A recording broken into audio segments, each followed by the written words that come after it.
Welcome to the Slop Temple. We pray this video helps. In this video, I will show how to use WordPress step by step, only way. Begin by choosing a host and registering a domain, then install WordPress using the host installer or manual files. Next, pick a responsive theme and set basic site identity, including title and tagline. Finally, configure permalinks, install essential plugins for security and SEO, and create your first post to see the site live. In this video, I will show how to use WordPress step by step, only way. Access the customizer to adjust logo, colors, fonts, and header layout for brand consistency across pages.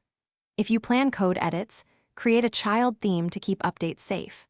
Then build menus and place widgets to guide visitors through your content, using clear labels and logical structure so readers find important pages quickly and stay engaged. In this video, I will show how to use WordPress step by step, only way.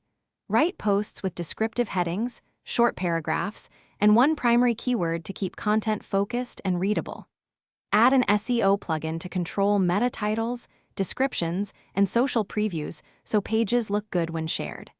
Compress and resize images before uploading to speed up pages, and schedule a consistent publishing rhythm so visitors return. Thanks for watching. Consider subscribing if we helped you.